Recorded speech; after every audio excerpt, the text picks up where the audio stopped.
আজকে আমরা যে টপিকটা নিয়ে আলোচনা করব সেটা হচ্ছে আমরা যে জীবনে বিপদে পড়ি, আমরা বিপদে পড়লে আমাদেরকে উদ্ধার করে কে? আল্লাহ ছাড়া আমাদের বাঁচানোর কেউ আছে? উদ্ধার করার কেউ আছে? রক্ষা করার কেউ আছে? এজন্য বিপদে পড়লে আমরা চাইবো কার কাছে? আমাদের যাই দরকার হোক আমরা ফরিয়াদ করব কার কাছে? নাকি মাজারে যেয়ে চাবেন? মাজারে যেয়ে চাবেন? অনেকে তো মাজারে যে কপাল ঘষে, আছে না নাই? মাজারে যে সন্তান চায়, আছে? এই এলাকায় না, এলাকার লোকদের আকীদা খালেস আমি জানি। মাজারে যে কপাল ঘষে আর সন্তান চায়। আচ্ছা, মাজারে গেলে সন্তান পাওয়া যায়? আচ্ছা, মাজারে না গেলে যদি বাচ্চা না হতো, গরু ছাগলের যে বাচ্চা হয় ওরা কোন মাজারে মানত করে বলেন? কথা কি বুঝতেছেন? এই যে প্রতি বছর গরু ছাগল ভেড়া এগুলো যে বাচ্চা দেয়, এরা কোন মাজারে যে মানত করে? এজন্য চাইতে হবে একজনের কাছে, তিনি কে?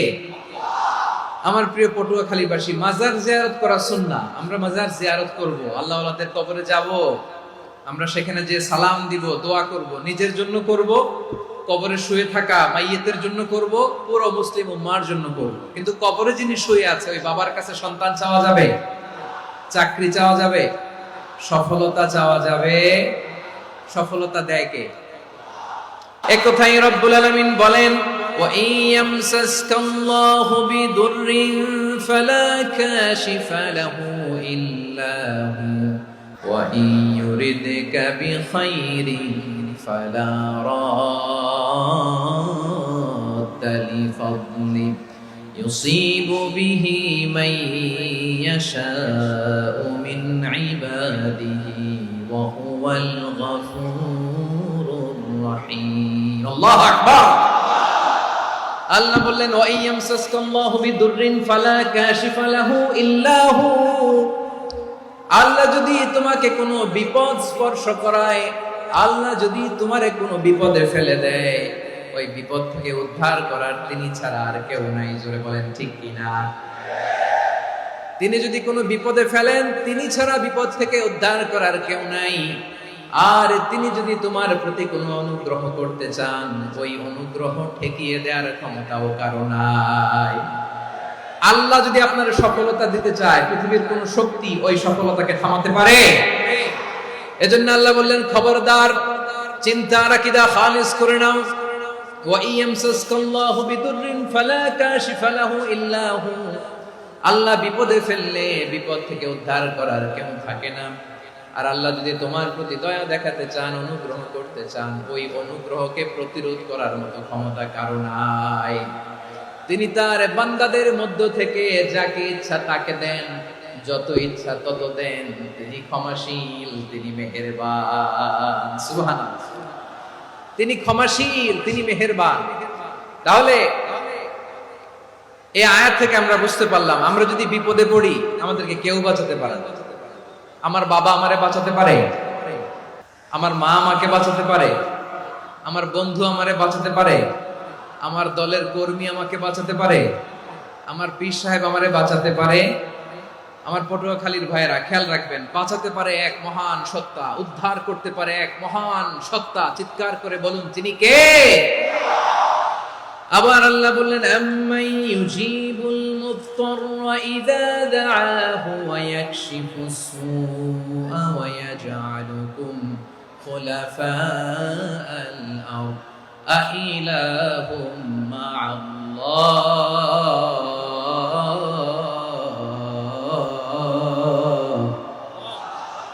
ক্বালিলাম মা তাযাক্কারুন। রব্বুল আলামিন বলেন, বিপদে পড়ে কাতর কণ্ঠে চিন্তাগ্রস্ত হয়ে যখন কেউ ফরিয়াদি হয়ে আল্লাহর ডাকে হাত তোলে, তখন এই ব্যক্তির ডাকে সাড়া দেয় কে?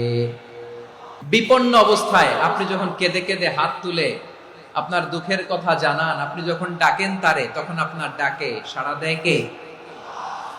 আল্লাহ বলে, আমি সাড়া দেই। তোমাদের বিপদকে মুক্ত করে দেয় কে?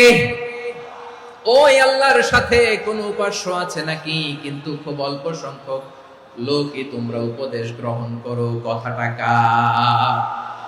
তাহলে বিপন্ন মানবতা যখন কাঁদে, মানুষ যখন বিপদে পড়ে নিরুপায় হয়ে ফরিয়াদ করে, তার ডাক শোনার কেউ নাই, একজন ছাড়া। চিল্লায় বলেন তো তিনি কে? এজন্য আমরা ফরিয়াদের হাত কার দিকে তুলব? এবং খেয়াল রাখতে হবে, মাথার সাথে সেট করে নিতে হবে, আল্লাহ ছাড়া আমাকে উদ্ধার করার কেউ নাই। এই পৃথিবীতে কেউ আপন না প্রিয় ভাই। বিপদে পড়লে বোঝা যায় কেউ আপন না। আপন শুধু একজন মহান সত্তা, তিনি কে? বিপদে আপদে কেউ আমাদের বাঁচাতে পারে না, তরাতে পারে না, মুক্তি দিতে পারে না, উদ্ধার করতে পারে না, একমাত্র আমার প্রভু ছাড়া, আল্লাহ ছাড়া। চিল্লায় বলেন ঠিক কিনা? মাথার সাথে এটা সেট করে নিতে হবে যে আমাদের পুরো জীবনটাই পরীক্ষা। The life is a test. পুরো জীবনটাই পরীক্ষা। এই জীবনে বিপদ আসবে, আপদ আসবে, পরীক্ষা আসবে, সবার জীবনে এটা থাকে। এক একজনের পরীক্ষা এক এক রকম। আমার পরীক্ষা একরকম, মাসুদ ভাইয়ের পরীক্ষা একরকম, চৌধুরী সাহেবের পরীক্ষা একরকম, আপনার পরীক্ষা একরকম, ওনার পরীক্ষা আবার আরেক রকম। পুরো পৃথিবীটাই পরীক্ষা ক্ষেত্র, সবাই পরীক্ষা দিচ্ছি, কিন্তু কারো পরীক্ষা প্রশ্নের সাথে কারোটার মিল নাই। সুবহানাল্লাহ পড়বেন না? পুরোটাই পরীক্ষা ক্ষেত্র, সবাই পরীক্ষার্থী, কিন্তু প্রশ্নপত্র একটার সাথে আরেকটা মিলে না। One doesn't match the other. একজনেরটার সাথে আরেকজনেরটা মিলে না। কাউকে আল্লাহ তাআলা ধনী বানিয়ে পরীক্ষা করেন, আবার কাউকে আল্লাহ তাআলা গরিব বানিয়ে পরীক্ষা করেন, কাউকে আল্লাহ অসুস্থ বানিয়ে পরীক্ষা করেন। কেউ দেখবেন যে দুরারোগ্য ব্যাধিতে আক্রান্ত, ডাক্তার বলেছে আর সময় নাই, দুরারোগ্য ব্যাধি, ক্যান্সার, যার নেই কোনো অ্যান্সার, তার জন্য পরীক্ষা হচ্ছে এই রোগ। আরেক লোক দেখবেন তার আবার রোগ বালাই নাই, মাশাআল্লাহ, তাকে আল্লাহ তাআলা আর্থিক দৈন্যতা, দারিদ্রতা দিয়ে পরীক্ষা করছেন। এরকম আছে না নাই? টাকা পয়সা নাই, দিন আনে দিন খায়, যা আছে তাতে চলে না, এটা তার জন্য পরীক্ষা। আবার আরেক শ্রেণীর লোক দেখবেন তাকে আল্লাহ অসুস্থতাও দেয় নাই, দারিদ্রতাও দেয় নাই, তার দাম্পত্য জীবনের সমস্যা, স্ত্রী কথা শোনে না, অথবা ছেলে মেয়ে কথা শোনে না। তাহলে পরীক্ষা সবার জীবনে আছে, এক একজনের পরীক্ষাটা এক এক রকম। আল্লাহ তাআলা দেখতে চায় যে এই পরীক্ষার সময় আমরা কিরকম রেসপন্স করি, how to deal with the test, কিভাবে এই বিপদ আপদ পরীক্ষাগুলোকে আমরা হ্যান্ডেল করব, ডিল করব, এটা হচ্ছে আজকের আলোচনার বিষয় আমার প্রিয় ভাইয়েরা। তাহলে পরীক্ষাময় আমাদের জীবন, বিপদ আপদ পরীক্ষা, এটা মানুষের পিছু ছাড়ে না, সবার জীবনে পরীক্ষা আছে। নবীদের জীবনেও পরীক্ষা ছিল। সাহাবারা জিজ্ঞেস করেছেন, ইয়া রাসূলুল্লাহ, আইয়ুন নাসি আশাদ্দু বালাআন ফিদ দুনিয়া, এই দুনিয়ার বুকে কাদের পরীক্ষা সবচেয়ে বেশি? বিশ্বনবী বলেছেন, আল আম্বিয়া। এই পৃথিবীতে সবচেয়ে বেশি পরীক্ষা আল্লাহ তাআলা নিয়ে থাকেন নবীদের। কাদের? নবীদের। সুম্মাল আমসাল ফাল আমসাল, এরপরে নবীদের পরের স্তরে যারা, তাদের পরীক্ষা। এরপরে তাদের পরের স্তরে যারা, তাদের পরীক্ষা। সিদ্দিকীনদের, শুহাদাদের, সালিহিনদের, আল্লাহওয়ালাদের, যার ঈমান যত মজবুত তার জীবনে পরীক্ষাও তত বেশি। চিল্লায় বলেন ঠিক কিনা? তাহলে মুমিনরা, বিশ্বাসীরা, আমরা কি পরীক্ষা বিপদ আপদে ভয় পাই? না, মুমিনরা বিপদে ভয় পায় না, তারা হতাশ হয় না, সুবহানাল্লাহ, তারা নিরাশ হয় না। বিশ্বাসীরা হাল ছেড়ে দেয় না, তারা ভরসা রাখে একজনের উপর। চিল্লায় বলতে হবে তিনি কে? কারণ মুমিন জানে the grief isn't permanent, the test isn't permanent, the struggle in our life isn't permanent. আমাদের জীবনের দুঃখ, কষ্ট, স্ট্রাগল, এগুলো পার্মানেন্ট নয়। After every difficulties there is an ease. সব কষ্টের পরেই একটা সুখ আছে না নাই? রব্বুল আলামিন বলেন, ফা ইন্না মাআল উসরি ইউসরা, ইন্না মাআল উসরি ইউসরা, ভয় পেও না, চিন্তা করো না, কষ্টের সাথেই আমি রেখে দিয়েছি স্বস্তি। সুবহানাল্লাহ বলেন। মুমিন জীবনে বিপদ যত বেশি, কষ্ট যত বেশি, তার সামনে সফলতা তার চেয়েও বেশি। কারণ বিশ্বাসীরা জানে রাত্রি যত গভীর হয়, সুবহে সাদিকের সময় তত আগাতে থাকে। গর্ভবতী নারীর পেটের ব্যথা যত বাড়তে থাকে, ঘরে নতুন মেহমান আগমনের সময় ঘনাতে থাকে। মুমিনদের উপর বিপদ, অত্যাচার, আপদ, পরীক্ষা যত বাড়তে থাকে, কালেমার পতাকা উড্ডয়নের সময় কাছে আসতে থাকে। বিশ্বাসীদের এগুলো হিসাব মিলানো অনেক আগে, এগুলো অনেক আগে হিসাব মিলানো। দুঃখের আধার শেষে সুখের আলো মিটি মিটি হাসে। চিল্লায় বলেন ঠিক কিনা? দুঃখের আধার শেষে আলোর প্রভাত হাসে, হতাশার কালো মেঘে যায় গো ভেসে, হতাশার কালো মেঘে যায় গো ভেসে, দুঃখের আধার শেষে আলোর প্রভাতে হাসে, হতাশার কালো মেঘে যায় গো ভেসে, হতাশার কালো মেঘে যায় গো ভেসে। কোরআনের দুঃখের আধার শেষে আলোর প্রভাতে হাসে, হতাশার কালো মেঘে যায় গো ভেসে, হতাশার কালো মেঘে যায় গো ভেসে। পরীক্ষা যত বেশি, কষ্ট যত বেশি, সুখের সময় তত কাছাকাছি, চিল্লায় বলতে হবে ঠিক কিনা? এজন্য মুমিন জীবনে পরীক্ষা বেশি, মুমিনদের হতাশা নাই। মুমিনরা নিরাশ হয় না, হতাশ হয় কাফিররা। মুমিনরা কখনো হাল ছেড়ে দেয় না, মুমিনরা ভরসা রাখে একজনের উপর, তিনি কে? তাহলে আমার প্রিয় পটুয়াখালীবাসী, বিপদ থাকবে, পরীক্ষা থাকবে, এই বিপদ থেকে আমাদেরকে উদ্ধার করবেন একজন, তিনি কে? আমরা শুধু আল্লাহর উপরই ভরসা রাখবো, চাইবো একজন সত্তার কাছে। আওয়াজ করে বলুন, তিনি কে? একজন সত্তার কাছে চাইবে। বিশ্বনবী ওনার চাচাতো ভাই আব্দুল্লাহ ইবনে আব্বাস রাদিয়াল্লাহু তাআলা আনহুকে বললেন, ইয়া আব্দুল্লাহ ইবনুল আব্বাস, হে আব্দুল্লাহ ইবনে আব্বাস, ইদা সাআলতা ফাসআলিল্লাহ, যখন চাইবে আল্লাহর কাছে যাও। ও আব্দুল্লাহ, যখন চাইবা আল্লাহর কাছে চাও। ওয়া ইদা ইসতাআনতা ফাসতাইন বিল্লাহ, যখন সাহায্য চাইবা আল্লাহর কাছে ফরিয়াদ করো। জেনে রেখো ও আব্দুল্লাহ, ওয়া'লাম আন্নাল উম্মাতা লাউ ইজতামাআত আলা আন ইয়ানফাউকা বিশাইইন লাম ইয়ানফাউকা ইল্লা বিশাইইন ক্বাদ কাতাবাহু আল্লাহু লাক। ও আব্দুল্লাহ, জেনে রেখো, মনে রেখো, গোটা বিশ্বের সবাই মিলে যদি তোমার উপকার করতে চায়, ততটুকুই তারা করতে পারবে যতটুকু আল্লাহ তোমার নসিবে সেটা লিখে রেখেছে। ঠিক কিনা বলেন?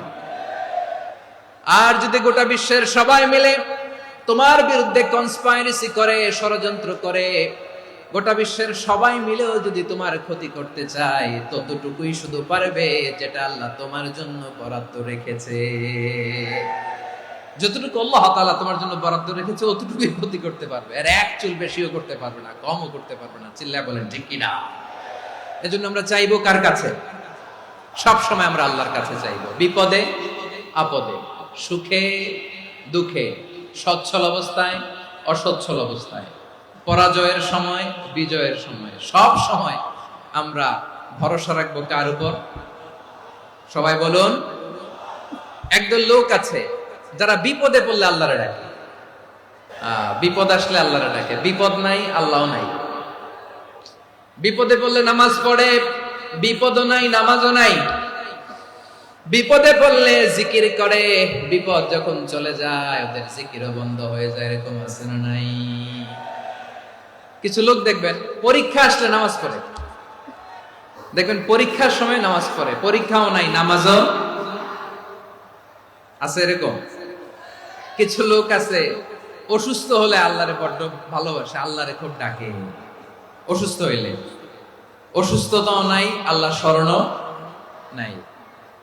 দেখবেন কিছু লোক নির্বাচন আসলে খুব আল্লাহওয়ালা হয়ে যায়, তখন দেখবেন মাথার মধ্যে হেজাব লাগায়, পাঞ্জাবি লাগায়, আল্লাহওয়ালা হয়ে যায়। নির্বাচনও নাই, এরপরে আল্লাহর কথাও নাই। আছে না নাই? না, এরকম হওয়া যাবে না। সব সময় আমরা আল্লাহরে ডাকবো, বিপদে আপদে সব সময় ভরসা রাখবো আমরা একজনের উপর। আওয়াজ করে বলেন, তিনি কে? এ কথায় আল্লাহ তাআলা আমাদের চোখে আঙ্গুল দিয়ে জানিয়ে দিলেন, ফাইদা রাকিবু ফিল ফুলকি দা'আবুল্লাহা মুখলিসিনা লাহুদ্দিন ফালাম্মা নাজ্জাহুম ইলাল বাররি ইযা হুম ইউশরিকুন। আল্লাহ বলে, একদল লোক আছে, তারা যখন নৌযানে চড়ে, জলযানে চড়ে, সাগরের মধ্যে যখন জাহাজে চড়ে, লঞ্চে চড়ে, তারা যখন তুফানের সম্মুখীন হয়, তখন তারা আল্লাহরে বড্ড বেশি ডাকে, একান্ত ভাবে ডাকে, বিশুদ্ধ চিত্তে ডাকে। আবার তুফান থেকে তাদেরকে সেফ জোনে নিয়ে, নিরাপদ জোনে নিয়ে যখন বন্দরে আমি আল্লাহ তাদেরকে ভিড়িয়ে দেই, ওই লোকগুলো আবার আমি আল্লাহর সাথে শিরিক করে। এরকম আছে না নাই? জাহাজে উঠছে, সাগরের মাঝখানে তুফান, ওই সময় দেখবেন আল্লাহ কারে কয়। এই কথা তো আপনাদেরকে বোঝানো সহজ, আপনারা তো নদীর দেশের মানুষ। আচ্ছা, লঞ্চে উঠে তুফানের সম্মুখীন হয়েছেন, জলোচ্ছ্বাস। সবাই, আমার বলার দরকার নাই, বলেন। মাঝ নদী, তুফান, জলোচ্ছ্বাস, জলের মধ্যে উচ্ছ্বাস, ঢেউ, টর্নেডো, সাইক্লোন, মেঘের ঘনঘটা, পরিবেশ ঘুটঘুটে অন্ধকার, লঞ্চ একবার এদিকে আরেকবার ওইদিকে, ভিতরে কি অবস্থা হয় বলেন তো? তখন মুসলিম আল্লাহর ডাকে, হিন্দু আল্লাহর ডাকে, ঠিক কিনা বলেন? আস্তিক আল্লাহর ডাকে, নাস্তিক আল্লাহর ডাকে, ঠিক কিনা? লঞ্চের ভেতর, স্টিমারের ভেতর কান্নারে রোল পড়ে যায়, চিৎকারের রোল পড়ে যায়, সবার মুখ দিয়ে শুধু একটা আওয়াজ, লা ইলাহা লা ইলাহা লা ইলাহা সুবহানাল্লাহ আলহামদুলিল্লাহ লা ইলাহা। আল্লাহ নামের জিকির করবে যারা, আল্লাহর কাছে প্রিয় তারা, আল্লাহর কাছে প্রিয় যারা, জান্নাতে প্রবেশ করবে তারা, জোরে লা ইলাহা লা ইলাহা ইল্লাল্লাহ লা ইলাহা ইল্লাল্লাহ মুহাম্মাদুর রাসূলুল্লাহ সাল্লাল্লাহু আলাইহি ওয়াসাল্লাম। আমার প্রিয় পটুয়াখালীবাসী, তাহলে লঞ্চের ভেতরে যখন আমরা তুফানের মধ্যে পড়ি, তখন সবাই মিলে আমরা একটা নামের জিকির করি। নামটা কার? মুসলমানেরাও ডাকে, হিন্দুরাও ডাকে, আস্তিকও ডাকে, নাস্তিকও ডাকে, সবাই ডাকে একজনকে। তিনি কে? আবার দেখবেন ওই আল্লাহ তুফানের পরে, ঝড়ের পরে ওই লঞ্চটাকে যখন সদর ঘাটে ফিরিয়ে দেয়, আবার আমরা নাফরমানি শুরু করে দেই। সে কোথায় আল্লাহ বললেন, ফাইদা রাকিবু ফিল ফুলকি দা'আল্লাহ মুখলিসিনা লাহুদ্দিন ফালাম্মা নাজ্জাহুম ইলাল বাররি ইযা হুম ইউশরিকুন। সাগরে যখন তুফানে পড়ে আমি আল্লাহর ডাকে, আবার আমি আল্লাহ যখন বাঁচিয়ে দেই, আবার আমি আল্লাহর সাথে শিরিক শুরু করে। আমরা কি এরকম হতে চাই নাকি? বিমানের মধ্যে মাঝে মাঝে দেখবেন যে এয়ার টার্বুলেন্স হয়, জানেন? এয়ার টার্বুলেন্স জানেন তো? মাঝে মাঝে বিমানটা বাউন্সিং করে, বাম্পি, ভেরি বাম্পি ওয়েদার। শুনেন নাই? 40,000 ফিট উপরে যখন থাকে, তখন পাইলট মাঝে মাঝে বলে, dear passengers, ladies and gentleman, right now we are flying 40,000 feet above the ground and we are passing very air turbulence, very heavy air turbulence right now. Please fasten your seat belts. দেখবেন মাঝে মাঝে বলে যে, ভদ্র মহিলা, ভদ্র মহোদয়গণ, আমরা 40,000 ফিট উপর দিয়ে যাচ্ছি আর এয়ার টার্বুলেন্স ফেস করছি, মেহেরবানি করে আল্লাহর রাস্তে সিট বেল্ট বাঁধুন। তখন বিমানটা এরকম বাউন্সিং করে, শেকিং করে। আপনারা মুখোমুখি হয়েছেন? ইদানিং এই এয়ার টার্বুলেন্স বেড়ে গিয়েছে। গত বছর আমার ইন্টারন্যাশনাল অনেকগুলো ফ্লাইট ছিল, তো আমি দেখলাম যে আগের ফ্লাইটগুলোর তুলনায় এখন এয়ার টার্বুলেন্স খুব বেশি। আমি একটু রিসার্চ করে দেখলাম, ক্লাইমেট চেঞ্জের কারণে, জলবায়ু পরিবর্তনের কারণে আকাশের বাতাসের মুভমেন্টে পরিবর্তন হয়েছে, ফলে এখন বিমান শেকিং করে বেশি, বাউন্সি, বাম্পি ওয়েদার। তো বলেন তো, 40,000 ফিট উপরে যখন আপনি, কয় হাজার ফিট? 40,000 ফিট উপরে যখন আপনি, তখন যখন বিমানটা এরকম বাউন্সিং করে, সবাই যখন ভমিটিং করে বিমান নষ্ট করে দেয়, বমি করে, তখন বাঁচানোর কে আছে আল্লাহ ছাড়া? কেউ আছে? ওই মুহূর্তেও সবাই মিলে একজনের ডাকে আওয়াজ করে বলেন, তিনি কে? মাঝে মাঝে কিছু সোশ্যাল মিডিয়ায় কিছু ভিডিও পাওয়া যায় যে হেভি যখন এয়ার টার্বুলেন্স হয়, 10 সেকেন্ড 15 সেকেন্ডের কিছু ভিডিও পাওয়া যায়, বিমানটা এরকম বাউন্সিং করছে, বাম্পি ওয়েদার, কাঁপছে, মানুষগুলো বমি করছে, অক্সিজেন মাস্কগুলো সব ঝুলে পড়েছে, বিমানটা শুধু কাঁপছে। তখন দেখবেন বিমানের ভেতরেও এরকম লঞ্চের মতো চিৎকার আছে না নাই? বিমানের ভেতরেও তখন চিৎকার। গত বছর হিথ্রো এয়ারপোর্ট থেকে সিঙ্গাপুর এয়ারলাইন্সের একটা ফ্লাইট, হিথ্রো টু চাঙ্গি, একটা ফ্লাইটে এমন বেশি এয়ার টার্বুলেন্সের শিকার হয়েছিল ওই এয়ারক্রাফটটা, 33 জন যাত্রী সেখানে আহত হয়েছে, একজন যাত্রী নিহত হয়েছে। কেবিন ক্রুজ, এয়ার হোস্টেস যারা আছে, একজনের নাক ফেটে, চোখ ফেটে, কপাল ফেটে, ব্লিডিং হয়ে শয়লা। প্রিয় ভাইয়েরা, 40,000 ফিট উপরে বিমানটা যখন কাঁপবে, তখন আমাদেরকে আল্লাহ ছাড়া আর কেউ বাঁচানোর আছে? এত আস্তে বললে হবে? ওই কঠিন মুহূর্তে আমার বাবা আমারে বাঁচাতে পারে, আমার বন্ধু আমারে বাঁচাতে পারে? এই গ্রাউন্ডে, জমিনের বুকে আমার প্রোটোকল, আমার ক্ষমতা, আমার দাম্ভিকতা কোনো কিছু আমারে বাঁচাতে পারে? একজন ছাড়া। চিল্লায় বলতে হবে, তিনি কে? সে আল্লাহ বললেন, গোলাম আমি বিপদের সময় ঠিকই তোমাদের বাঁচিয়ে দেই।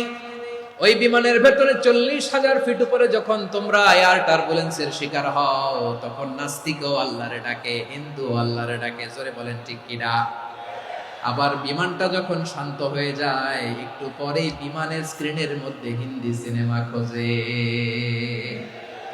বিমানের স্ক্রিনে কিন্তু বিশাল ওখানে আফলাম, ফিল্মের একেবারে বোঝাই করা। বিমানটা শান্ত হলে আবার হিন্দি সিনেমা দেখা শুরু করে। একটু আগে ডাকছিল কারে?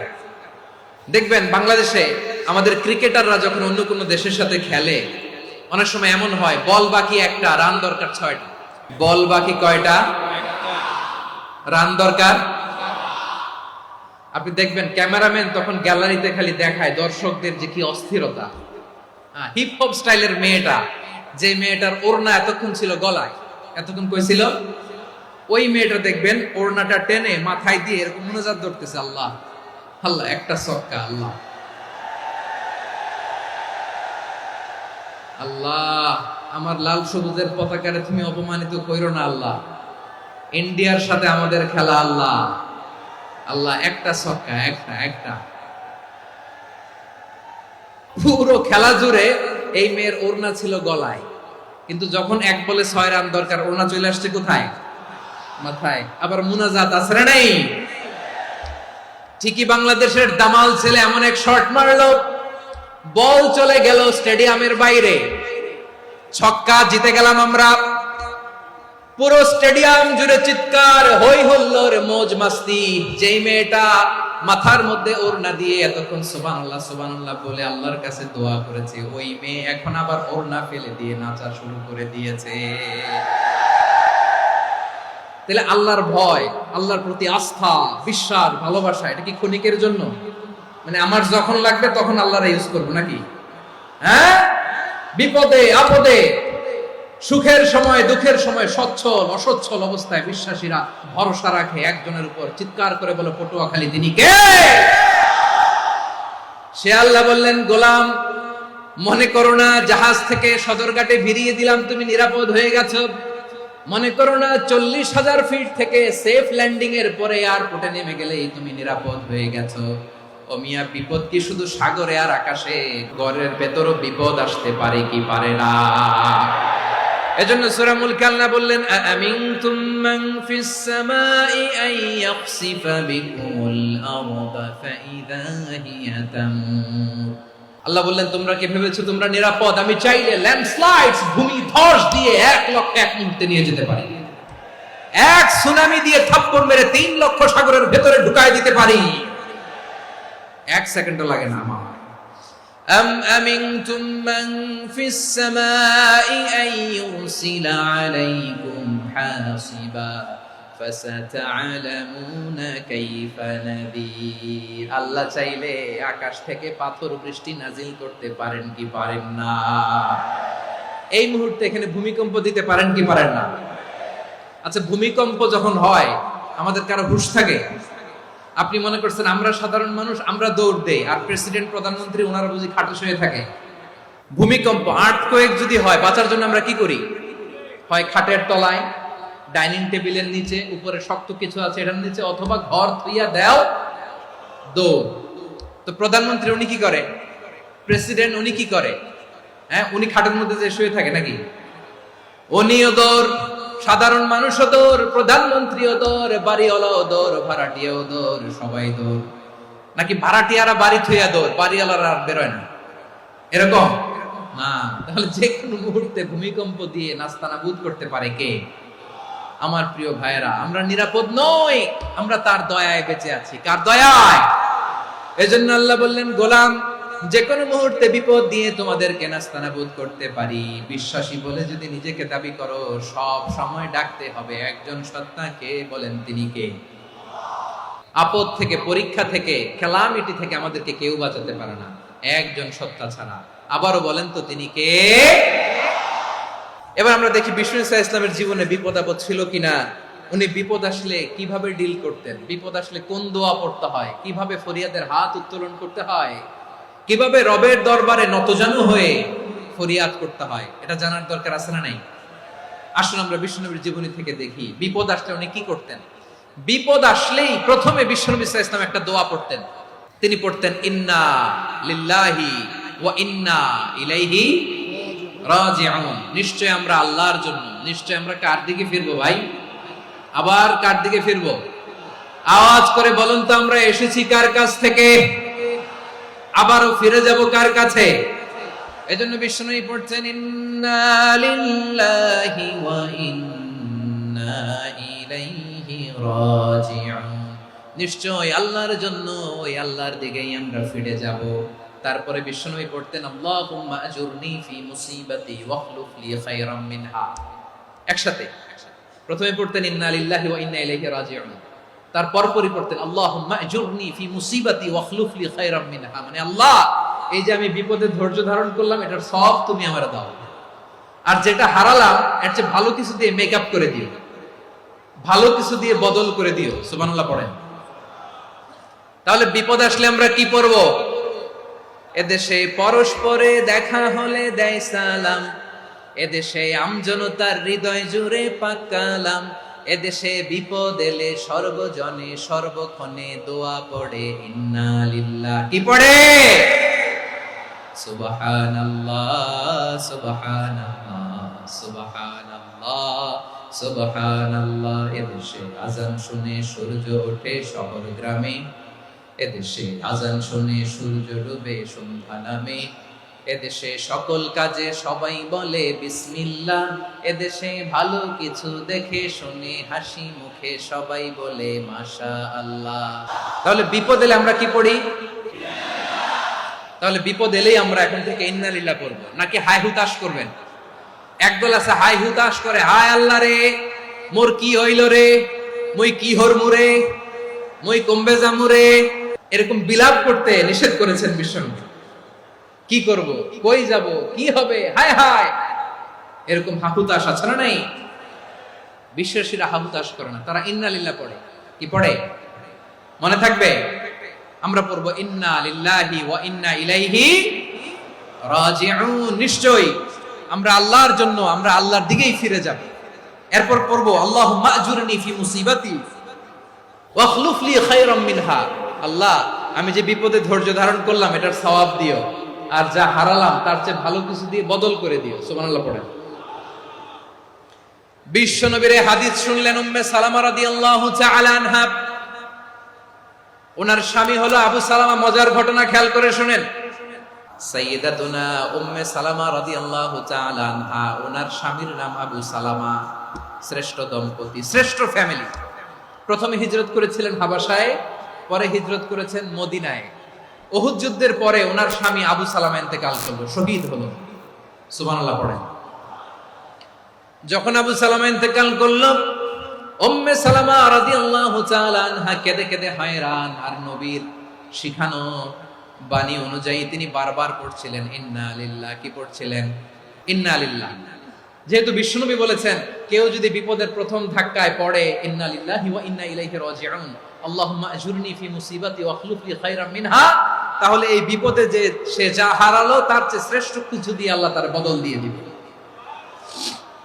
এই হাদিস শুনে উম্মে সালামা রাদিয়াল্লাহু তাআলা আনহা ওনার প্রাণ প্রিয় স্বামী আবু সালামার ইন্তেকালের পরে চোখের পানি ছাড়ে আর পড়ে ইন্না লিল্লাহি ওয়া ইন্না ইলাইহি রাজিউন, আল্লাহুম্মা আজুরনি ফি মুসিবাতি ওয়াখলুফ লি খায়রাম মিনহা। বারবার এই দোয়া পড়ে চোখের পানি ছাড়ে, এই দোয়া পড়ে চোখের পানি ছাড়ে, আর মনে মনে বলে আবু সালামার মতো ভালো মানুষ মদিনাতে নাই, আবু সালামার চেয়েও ভালো মানুষ মদিনাতে নাই, তার চেয়ে ভালো মানুষ কি করে আল্লাহ তাআলা আমারে দিবে, তার চেয়ে ভালো মানুষ তো আমি মদিনাতে দেখি না। চোখের পানি দিয়ে বুক ভাসায় আর নবীর হাদিসের উপর আমল করে, পড়ে ইন্না লিল্লাহি ওয়া ইন্না ইলাইহি রাজিউন, ইন্না লিল্লাহি ওয়া ইন্না ইলাইহি রাজিউন। পড়তে পড়তে চোখের পানি ছাড়ে আর চিন্তা করে বিশ্বনবী বললেন, এই দোয়া পড়লে যেটা হারালাম তার চেয়ে ভালো কিছু দিয়ে আল্লাহ পুরস্কার দেয়। আবু সালামের চেয়ে ভালো মানুষ মদিনার মধ্যে আর কে হতে পারে? কি আজীব তামাশা, কি অবাক করা ঘটনা। কিছুদিন পরে দেখা গেল সাইয়্যিদুল মুরসালিন রাহমাতাল লিল আলামিন স্বয়ং বিশ্ব নবী উম্মে সালামাকে বিয়ের প্রস্তাব পাঠিয়েছে। স্বয়ং বিশ্ব নবী উম্মে সালামা রাদিয়াল্লাহু তাআলা আনহাকে বিয়ের প্রস্তাব পাঠিয়েছেন। উনি রাজি হয়ে গেলেন, বিয়ে হয়ে গেল, উনি হয়ে গেলেন উম্মুল মুমিনিন, আমাদের মা, পুরো মুসলিম উম্মার মা। চিৎকার করে বলেন আল্লাহু আকবার। তাহলে আমার প্রাণপ্রিয় ভাইরা, বিপদে পড়লে আমরা পড়বো ইন্না লিল্লাহি ওয়া ইন্না ইলাইহি রাজিউন, আল্লাহুম্মা আজুরনি ফি মুসিবাতি ওয়া আখলুফ লি খায়রাম মিনহা। যারা যারা বিপদ আসলে এই দোয়াটা পড়বেন এখন থেকে, আওয়াজ করে ইনশাআল্লাহ বলেন। যা হারাইছেন তার চেয়ে শ্রেষ্ঠ জিনিস দিয়ে বদলা দিবে কে? তাহলে বিপদে পড়লেই প্রথমে আমরা এটা পড়বো। শুনে শুনে মুখস্থ করবেন। আমার মায়েরা, আমার বোনেরা, আপনাদের জন্য 3টি মাঠের অ্যারেঞ্জমেন্ট করা হয়েছে, আমি জানি। আপনারাও এই দোয়াগুলো পড়বেন। আপনার স্বামীকে শেখাবেন, সন্তানকে শেখাবেন, আপনার পুরো পরিবারটাকে জান্নাতের টুকরো বানিয়ে দিবে কে? তাহলে বিপদ আসলে প্রথমে কি পড়তে হবে এটা জেনে গেলাম। এরপরে বিপদ আসলে নিজেকে কি করে আল্লাহর কাছে সঁপে দিতে হয় এটাও জানার দরকার আছে না নাই? বিপদে প্রথমে ইন্নালিল্লাহ পড়লাম, ধৈর্য ধারণ করলাম, বিপদ থেকে উদ্ধারের সর্বোচ্চ চেষ্টা করলাম। আমার কাজ যখন শেষ তখন আমি আমার এই বিষয়টা আল্লাহর কাছে সঁপে দিব। কার কাছে?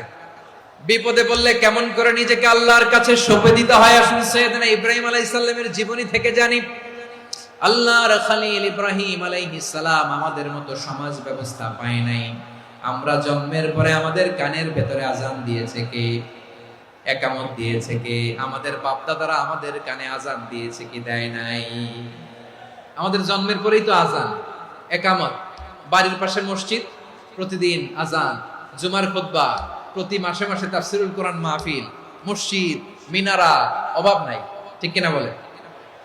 আপনি যেই সুন্দর ইসলামিক এনভায়রনমেন্ট পেয়েছেন, আমাদের ইব্রাহিম খলিল উনিও কি এরকম পেয়েছিলেন? হ্যাঁ, উনি জন্মের পর পরে ওনার কানে আজান দিয়েছে কেউ?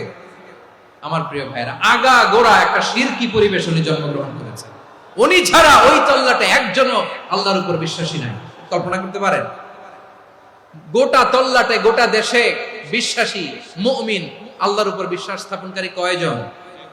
সবাই বলেন কয়জন? বাকি সব মুশরিক। বাকি সব মুশরিক নিজের সাথে নিজে শক্ত বোঝাপড়া করে, অ্যানালজি করে, সেলফ কনভারসেশন করে উনি মহা সত্যের সন্ধান পেয়েছে। উনি আকাশের তারা দেখে ভাবে মনে হয় এটাই আমার খোদা, পরে দেখে তারা নাই, মনে মনে বলে না তাইলে এটা না। আবার চাঁদ দেখে বলে চাঁদটা বড় মায়া লাগে, মনে হয় এটাই আমার রব, পরে দেখে চাঁদও নাই, কয় না এটা না। এরপরে দ্বীপ প্রহরের জলজলে সূর্যটা খা খা করে গোটা পৃথিবীটারে রৌদ্র দিয়ে তাতিয়ে রাখে। তিনি ভাবলেন মনে হয় এটাই আমার রব, কারণ এটাই তো সবচেয়ে বড়। কিন্তু বিকেল বেলা ওই সূর্যটাও যখন চলে যায়, সাইয়েদনা ইব্রাহিম বলে না এটাও তো নাই, আমার খোদা যদি আমারে ছেড়ে চলে যায়, বিপদে পড়লে আমারে উদ্ধার করবে কে? এভাবে নিজের সাথে অ্যানালজি, সেলফ কনভারসেশন করতে করতে করতে তিনি মহা সত্যের সন্ধান পেয়েছেন। সুবহানাল্লাহ বলেন। সব শেষে তিনি ডিসিশন নিয়ে ঘোষণা দিলেন, ইন্নী ওয়াজ্জাহাতু ওয়াজহিয়া লিল্লাযী ফাতারাস সামাওয়াতি ওয়াল আরদা হানিফান ওয়া মা আনা মিনাল মুশরিকিন। নিশ্চয় আমি এমন সত্তার দিকে মনোনিবেশ করলাম, মুখাপেক্ষী হলাম, যিনি আকাশ বানিয়েছেন, জমিন বানিয়েছেন, আমি মুশরিক নই। সুবহানাল্লাহ। পারতেন? আপনি পারতেন? কেউ নাই, লক্ষ লক্ষ মুশরিক, আপনি একা। ওনার মতো এরকম বিচক্ষণতা দিয়ে আল্লাহরে খুঁজে পাইতে পারতেন আপনি? কি নবী ছিল, আল্লাহকে খুঁজে পেয়েছে। যখন আল্লাহর ইবাদত শুরু করলো, এই কথা ছড়ায় পড়লো চারদিকে। নমরুদ সাইয়েদনা ইব্রাহিমকে ডেকে পাঠালেন। নমরুদ বলে, ইব্রাহিম তুমি নাকি মূর্তির পূজা না করে কোন নতুন রবের ইবাদত করো, কে তোমার রব? সাইয়েদনা ইব্রাহিম বললেন, রব্বি আল্লাযী ইউহয়ী ওয়া ইউমীত, আমি এমন রবের ইবাদত করি যিনি জীবন দেন, যিনি মৃত্যু দেন। নমরুদ বলে, তাই নাকি? তোমার রব জীবন দেয় মৃত্যু দেয়, আর এটা তো আমি দেই, আমিও তো জীবন দেই, আমিও তো মৃত্যু দেই। সাইয়েদনা ইব্রাহিম বললেন, কেমন করে তুমি জীবন দাও মৃত্যু দাও একটু দেখাও তো। নমরুদ জেলখানা থেকে দুজন কয়েদিকে ডেকে আনলো, কয়েদি এনে অর্ডার করলো, একটাকে এখনই শিরোচ্ছেদ, হেড অফ, ডেথ পেনাল্টি, মৃত্যুদণ্ড দেয়া হলো, ফিনকি দিয়ে রক্ত বের হলো। নমরুদ বলে, দেখো দুজনকে ধরে আনলাম, একজন কয়েদিকে দিলাম ডেথ পেনাল্টি, মৃত্যুদণ্ড, ওরে মৃত্যু দিলাম, আরেকজন যে দাঁড়িয়ে আছে চাইলে ওরেও আমি মৃত্যুদণ্ড দিতে পারি, কিন্তু না, ওরে আমি দিব না, ওরে আমি বাঁচায়া দিলাম, ছেড়ে দিলাম, মানে জীবন দিলাম। দেখো ইব্রাহিম, তোমার চোখের সামনে একজনরে মৃত্যু দিলাম, আরেকজনরে জীবন দিলাম। আপাত দৃষ্টিতে তাই তো, একজনরে তো জীবন দিল, আরেকজনরে মৃত্যু দিল। সাইয়েদনা ইব্রাহিম এবার বিপাকে পড়ে গেলেন, কিন্তু এক একজন নবীকে আল্লাহ এমন উইজডম বিচক্ষণতা দিয়ে এই জমিনে পাঠিয়েছেন, মুহূর্তের মধ্যে আল্লাহর খলিল ইব্রাহিম বললেন, فإن الله يأتي بالشمس من المشرق فأت بها من المغرب فبهت الذي كفر। আল্লাহর খলিল ইব্রাহিম বললেন, নমরুদ বুঝলাম তুমি জীবন দাও মৃত্যু দাও দেখলাম, কিন্তু আমার রব, আমার আল্লাহ প্রতিদিন সকালবেলা উষা লগ্নে ওই পূর্ব দিগন্ত থেকে সূর্যটাকে উদিত করেন, সাঁঝের বেলা, বিকেল বেলা, কুথুরি লগ্নে, সন্ধ্যা বেলা ওই দ্বিপ্রহরের জল জলে সূর্যটাকে পশ্চিম দিগন্তে ডুবিয়ে দেন। মানে সকালবেলা পূর্ব দিক থেকে উদিত করা সূর্যটাকে পশ্চিম দিকে বিকেলে তিনি ডুবিয়ে দেন। তুমি যদি পারো ওই সূর্যটাকে পশ্চিম দিক থেকে উদিত করে পূর্ব দিকে ডুবিয়ে দাও। সুবহানাল্লাহ পড়বেন না? দেখেন, ইনস্ট্যান্ট ইন্টেলেক্ট, মুহূর্তে বিচক্ষণতা, উইজডম কাকে বলে? নমরুদ পারবে? নমরুদের বাপ পারবে, ওর দাদা, ওর 14 গোষ্ঠী, গোটা বিশ্বের সব ক্ষমতাধর রাষ্ট্রনায়করা একসাথে হলে পারবে? ফাবুহিতাল্লাযী কাফার পারে নাই, ব্যর্থ হয়েছে। এবার তেলে বেগুনে জ্বলে উঠেছে, রেগে মেগে আগুন বলে, ফালকুহু ফিল জাহিম, ওর সাথে তর্ক নাই, না পেরে এবার এটারে আগুনে ফেলা। বিশাল বিশাল গাছ কেটে লাকড়ি এনে আগুনের কুণ্ডলি বানানো হলো, দাও দাও দাও দাও করে আগুন জ্বলে। আল্লাহর খলিল ইব্রাহিমকে আগুনে নিক্ষেপ করা হবে। আল্লাহর খলিল সাইয়েদনা ইব্রাহিমের হাতের মধ্যে রশি দিয়ে টাইট করে বাঁধা হলো, পায়ের মধ্যেও টাইট করে রশি দিয়ে বাঁধা হলো। আল্লাহর খলিল ইব্রাহিমকে আগুনের কুণ্ডলির মধ্যে ফেলা হবে। ওমিয়া, আপনি যে বিপদের কারণে ভয় পান, হতাশ হন, এটা কোনো বিপদ? ওনার বিপদের সামনে এটা কোনো বিপদই না, এটা কোনো বিপদই না। হাত পা বেঁধে টাইট করে নিক্ষেপ করা হবে, সিম্পলি ফেলা যাবে না, কারণ দাও দাও করে দ্য ব্লেজিং ফায়ার, এমন আগুনের কুণ্ডলি, কাছে যাওয়া যায় না, আগুনের উত্তাপে নিক্ষেপ করা হবে। হাতের রশি বেঁধে, পায়ের রশি বেঁধে আল্লাহর খলিল ইব্রাহিম আলাইহিস সালামকে আগুনের মধ্যে নিক্ষেপ করা হবে। আহা, এটার বলে অগ্নি পরীক্ষা। উনি অগ্নি পরীক্ষার সম্মুখীন হয়েছিলেন, এজন্য কঠিন পরীক্ষাকে আমরা অগ্নি পরীক্ষার সাথে তুলনা করি, ঠিক কিনা? সাইয়েদনা জিবরাইল এসে বললেন, ও আল্লাহর খলিল, ওরা তো আপনার হাতও বেঁধে ফেললো, পাও বেঁধে ফেললো, নড়াচড়ার সুযোগ নাই, বলেন আমি জিবরিল ফেরেশতা আপনার জন্য কি করতে পারি? আল্লাহর খলিল ইব্রাহিম বলেন, ও জিবরাইল, তোমার কাছে আমার কোনো চাওয়া পাওয়া নাই। সুবহানাল্লাহ বলেন। তোমার কাছে বলার কিছু নাই, তোমার সাহায্যের আমার দরকার নাই। সাইয়েদনা ইব্রাহিম আলাইহিস সালামকে হাতে পায়ে রশি বেঁধে, হাত পা বাঁধা অবস্থায় জ্বলন্ত অগ্নিকুণ্ডে যখন নমরুদের দলবল নিক্ষেপ করবে, আল্লাহর খলিল কিভাবে নিজেকে আল্লাহর কাছে সঁপে দিয়েছেন, পটুয়াখালীর ভাইরা খেয়াল করে শুনুন। হাত পা বেঁধে আল্লাহর খলিলকে যখন নিক্ষেপ করা হবে, তিনি মুখ ফুটে বলে ফেললেন, হাসবুনাল্লাহু ওয়া নি'মাল ওয়াকিল। হাসবুনাল্লাহু ওয়া নি'মাল ওয়াকিল, আমার জন্য আল্লাহই যথেষ্ট, আমার জন্য আল্লাহই যথেষ্ট। তিনি আমার সবচেয়ে বড় গার্ডিয়ান, তিনি আমার সবচেয়ে বড় অভিভাবক। জিবরাইলের সাহায্যে অফারকে ফিরিয়ে দিলেন, দুনিয়ার বুকে কারো কাছে কিছু বলেন নাই, মুখ ফুটে বলেছেন হাসবুনাল্লাহ।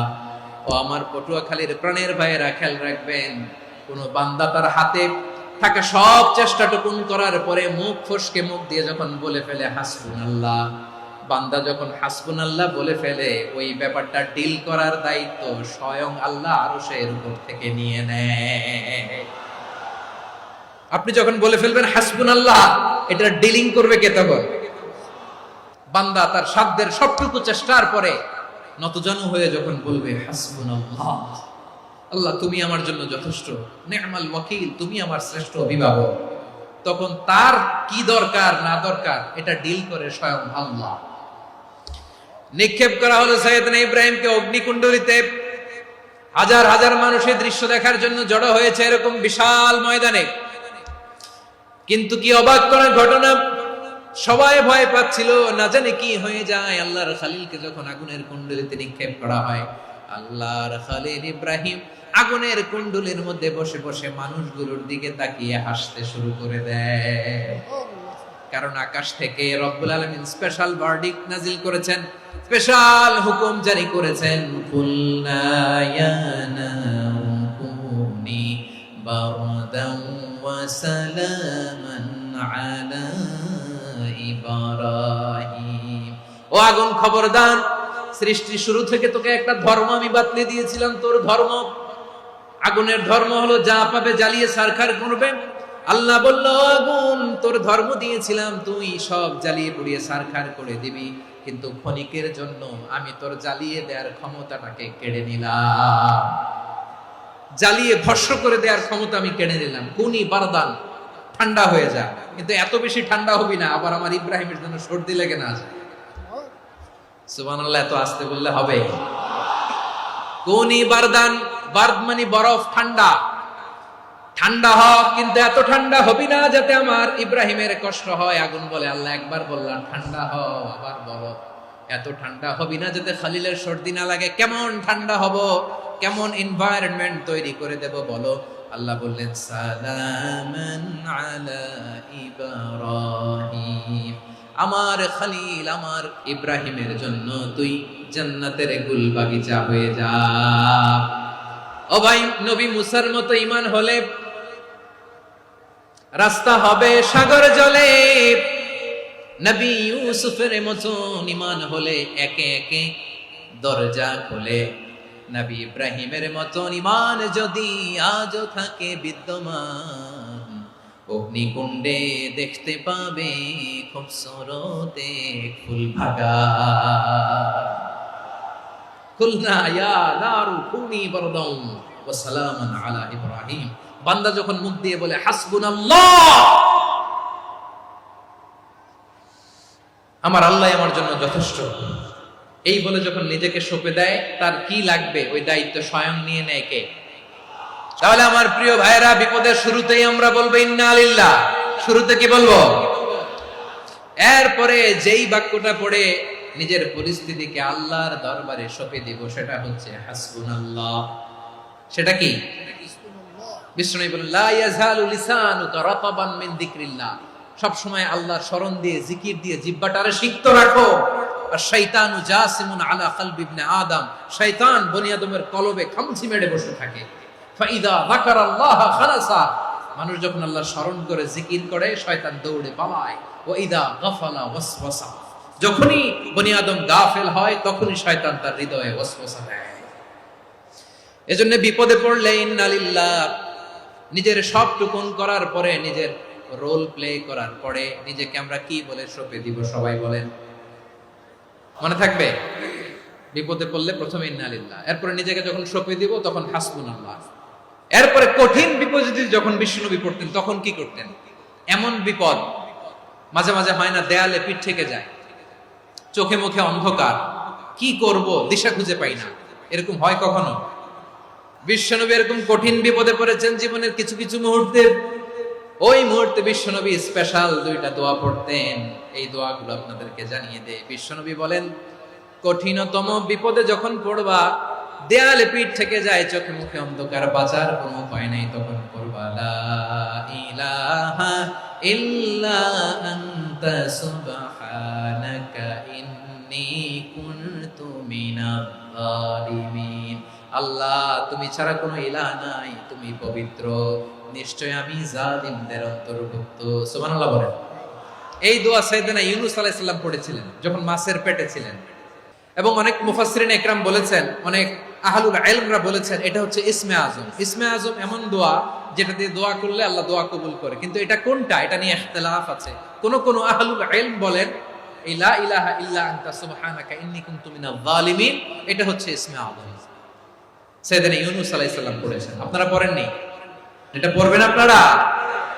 এই দোয়া পড়ে সাইয়েদনা ইউনূস আলাইহিস সালাম মাছের পেট থেকে রক্ষা পেয়েছিলেন। রক্ষা করেছিল কে? তুমি ইউনূস নবীরে যখন খাইলো মাছেতে গিলিয়া, ফেরেশতা পাঠাইয়া দিলে ইসমে আজম দিয়া। প্রাণে ছিল যাহার ভয় সেথা পাইল আশ্রয়, প্রাণে ছিল যাহার ভয় সেথা পাইল আশ্রয়। মাছের পেট হতে সে যে পেল পরিত্রাণ। আল্লাহু আল্লাহু তুমি জাল্লে জালালুহু, শেষ করা তো যায় না গে তোমার গুণগান। আল্লাহু আল্লাহু লা ইলাহা ইল্লা আনতা সুবহানাকা ইন্নী কুনতু মিনাজ জালিমিন। বিশ্বনবী বললেন, দেয়ালে পিঠ থেকে গেলে, চোখে মুখে অন্ধকার, বাঁচার কোনো উপায় নাই, তখন এই দোয়াটা পড়তে হবে। এই দোয়া পড়ে আল্লাহর কাছে ফরিয়াদ করলে বিপদ মুক্ত করবেন কে? কেন এই দোয়াটা আল্লাহর কাছে বড্ড প্রিয় জানেন আমার ভাইরা? কারণ এই দোয়ার মধ্যে তিনটা জিনিস আছে। এক নম্বরে হচ্ছে তাওহীদ, দুই নম্বরে তাসবিহ, তিন নম্বরে তাকরীর। আই রিপিট, আবারও বলছি, এক নম্বরে তাওহীদ, দুই নম্বরে তাসবিহ, তিন নম্বরে তাকরীর। এই দোয়াটা আল্লাহর কাছে এত পছন্দনীয় কারণ এই দোয়ার প্রথম অংশে আছে তাওহীদ, আল্লাহর একত্ববাদের ঘোষণা। লা ইলাহা ইল্লা আনতা, ও আল্লাহ আপনি ছাড়া কোনো ইলাহ নাই, উপাস্য নাই। এই কথা বললে আল্লাহ বড্ড খুশি হয়ে যায়। সুবহানাল্লাহ পড়েন। এই দোয়ার দ্বিতীয় অংশে আছে তাসবিহ, মানে আল্লাহর প্রশংসা, প্রশংসা সূচক বাণী। সুবহানাক সুবহানাক সুবহানাক, ও আল্লাহ আমি আপনার পবিত্রতা ঘোষণা করছি। সুবহানাক, এই কথা শুনলেও আল্লাহ খুশি হয়ে যায়। সুবহানাল্লাহ পড়েন। এই দোয়ার তৃতীয় অংশে আছে তাকরীর। তাকরীর মানে পাপের স্বীকৃতি। তাকরীর মানে কি? তাকরীর মানে পাপের স্বীকৃতি। এই দোয়ার তৃতীয় অংশে আছে ইন্নী কুনতু মিনাজ জালিমিন, ও আল্লাহ আমি জালিমদের অন্তর্ভুক্ত। আল্লাহ আল্লাহ আমি জালেম, আল্লাহ আমি ভুল করেছি, অন্যায় করেছি, আল্লাহ আমি জালেমদের অন্তর্ভুক্ত। এই পাপের স্বীকৃতি, অ্যাকনোলেজমেন্ট আল্লাহ বড্ড পছন্দ করে। যখন আল্লাহর কাছে আপনি ছোট হবেন, ছোট হতে হতে যত ছোট হবে, ওই দৃশ্যটা দেখতে আল্লাহ বড্ড পছন্দ করে। সুবহানাল্লাহ বলেন। তিন নম্বর অংশ ইন্নী কুনতু মিনাজ জালিমিন, আল্লাহ আমি জালেমদের অন্তর্ভুক্ত। সাইয়েদনা আদম আলাইহিস সালাম ভুল করে যখন নিষিদ্ধ গাছের ফুল খেয়ে ফেললেন, ফল খেয়ে ফেললেন, আল্লাহ বললেন আদম ক্ষমা পেতে চাইলে তুমি আর হাওয়া মিলে স্বীকৃতি দাও, পাপের স্বীকৃতি। আর পড়ো রব্বানা যালামনা আনফুসানা ওয়া ইল্লাম তাগফির লানা ওয়া তারহামনা লানাকুনান্না মিনাল খাসিরিন। ও আল্লাহ আমি আদম আর হাওয়া যালামনা আনফুসানা, আমরা আমাদের নফসের উপর বড্ড জুলুম করেছি। আল্লাহ ওয়া ইল্লাম তাগফির লানা ওয়া তারহামনা, আপনি যদি ক্ষমা না করেন, আপনি যদি দয়া পরবশ না হন, আপনি যদি রহম না করেন, আমরা তো ক্ষতিগ্রস্তদের মধ্যে শামিল হয়ে যাব। এই দোয়া করার সাথে সাথে সাইয়েদনা আদম আর হাওয়া আলাইহিস সালামকে ক্ষমা করে দিলেন কে? তাহলে এই দোয়ার তিন নম্বর অংশ তাকরীর, এটা আল্লাহ বড্ড পছন্দ করে। আমার কলিজার টুকরা ভাইয়েরা, গুনাহ করে শিকার যেতে হবে, এটা আল্লাহ ভালোবাসেন। সাইয়েদনা আবু বকর রাদিয়াল্লাহু তাআলা আনহু বিষ্ণু ইসলামকে বললেন, ইয়া রাসূলুল্লাহ আল্লিমনি দুআআন আদউ বিহি ফি সালাতি, নবী হে আপনি আমার এমন একটা স্পেশাল দোয়া শিখায়া দেন যে দোয়াটা আমি নামাজে পড়ব। নবী বললেন, তাহলে তুমি পড়ো আল্লাহুম্মা ইন্নী যালামতু নাফসি যুলমান কাসীরান ওয়া লা ইয়াগফিরুয যুনুবা ইল্লা আনতা ফাগফিরলি মাগফিরাতাম মিন ইনদিকা ওয়ারহামনি ইন্নাকা আনতাল গফুরুর রহিম। সুবহানাল্লাহ।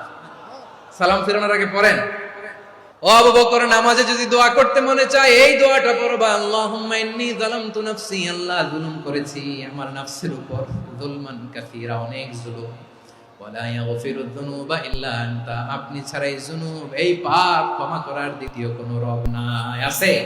এজন্য আল্লাহরে বলবেন, আল্লাহ আমি ছাড়া তোমার গোলামের অভাব নাই।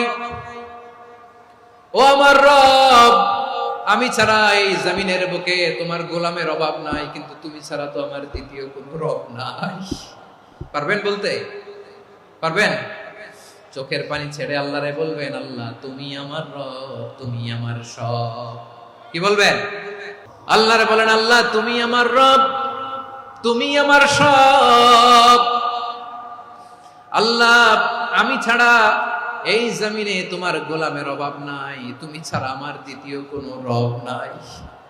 একথা বলে চোখের পানি ছেড়ে আল্লাহরে স্বীকৃতি দেন, আল্লাহ আমি পাপী। আল্লাহ এই জমিনে আমার চেয়ে বড় পাপী আর কেউ নাই। অজু করে সিজদায় লুটিয়ে পড়ে চোখের পানি ছেড়ে আল্লাহরে পাপের স্বীকৃতি দেন, আল্লাহ এমন কোন জুলুম নাই, গুনাহ নাই আমি করি নাই, সগীরা কবিরা, জেনে না জেনে, ইচ্ছায় অনিচ্ছায়, শিরকি বেদাতি সব গুনাহ করেছি। আল্লাহ আকাশের নিচে জমিনের উপরে আমার চেয়ে বড় গুনাহগার আর কেউ নাই। চোখের পানি ছেড়ে আল্লাহরে বলেন, আল্লাহ আমি ছাড়া তোমার গোলামের অভাব নাই, তুমি ছাড়া আমার দ্বিতীয় কোনো রব নাই, তুমি ছাড়া তো কেউ আমার গুনাহ ক্ষমা করার নাই, তুমি আমার রব, তুমি আমার সব। বলতে পারবেন? এই তাকরীর আমার পটুয়াখালীর ভাইয়া, এই স্বীকৃতিটা দেখতে আল্লাহ বড় ভালোবাসে। কারণ আমরা সবাই গুনাহগার, আমরা সবাই কি? বিশ্বনবী বলেন, কুল্লুকুম খাত্তাউন, আ বনি আদম, আমরা সবাই পাপী। সবাই কি? সবাই পাপী। আমরা সবাই পাপী, আপন পাপের বাটখারা দিয়ে অন্যের পাপ মাপি। আমরা যে পাপী এটা ভাবতে মনে চায় না কারো, খালি অন্যের পাপ দেখি আমরা, এটা ভুল। ওর এই পাপ, ও পাপী, ও জালেম, ও জাহান্নামী, এরকম একটা টেন্ডেন্সি। আমার যে কি হালাত এটার খেয়াল নাই। খেয়াল করতে হবে যে আমি সবচেয়ে বড় পাপী, ঠিক কিনা বলেন? পাপ করি নাই এমন কেউ আছি? হ্যাঁ আছি। কেউ না জানলেও জানে কে আমার পাপের ঘটনা? পৃথিবী না জানুক আমি তো জানি, আমি কি পাপ করেছি। হায় ও আমার কলিজার টুকরা ভাইয়েরা, মাথাটাকে নিচু করে জীবনের সব গুনার ফিরিস্তিগুলো একটা একটা করে স্বীকার করে আল্লাহরে বলেন, আল্লাহ আমি পাপী। আল্লাহ আমার চেয়ে বড় পাপী এই দুনিয়াতে কেউ নাই। আকাশের নিচে জমিনের উপরে আমার চেয়ে বড় পাপী কেউ নাই। একটা একটা করে আল্লাহ স্বীকার করি আমি পাপী।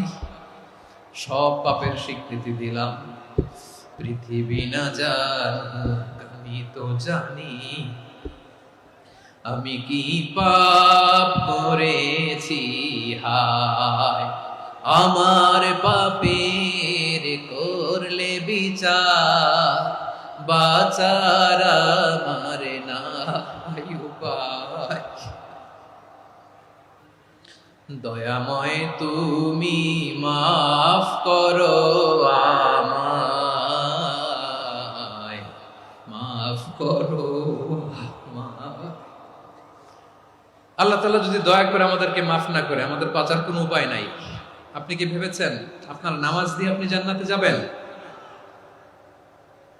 আপনি তাহাজ্জুদ গুজার, সেজদা দিতে দিতে কপালে দাগ ফেলেছেন, এটা আপনারা জান্নাতে নেবে না।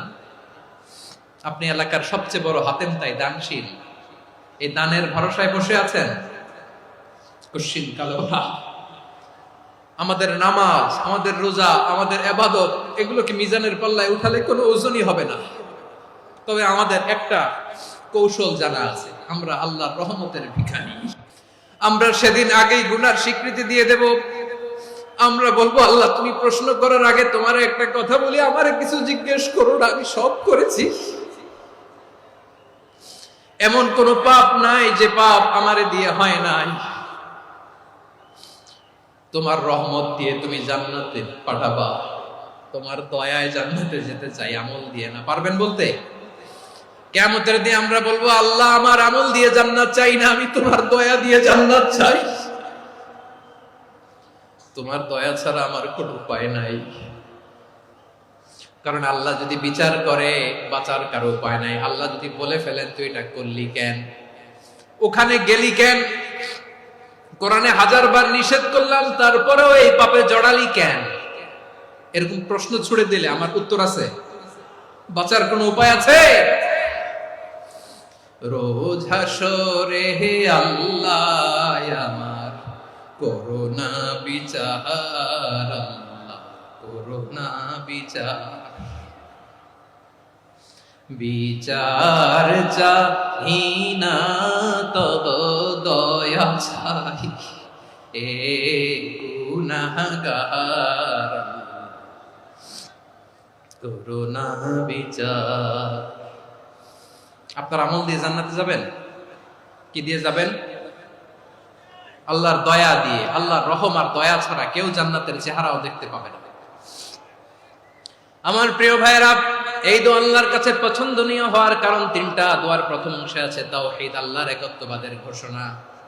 এই দোয়ার দ্বিতীয় অংশ আছে তাসবিহ, আল্লাহর প্রশংসা সূচক বাণী। এই দোয়ার ৩ নাম্বার অংশ পাপের স্বীকৃতি।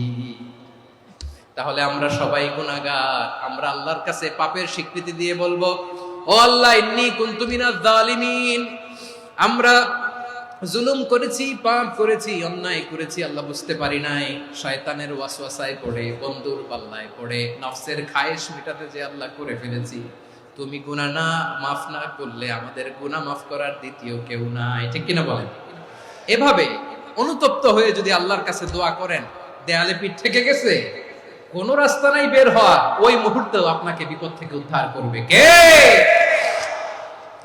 বিশ্বনবী চরম বিপদে পড়লে দুটা দোয়া পড়তেন। প্রথম হলো এটা, লা ইলাহা ইল্লা আনতা সুবহানাকা ইন্নী কুনতু মিনাল জালিমিন। এই দোয়াটা আমরা বেশি বেশি পড়ব প্রিয় ভাইরা। রাজি আছেন?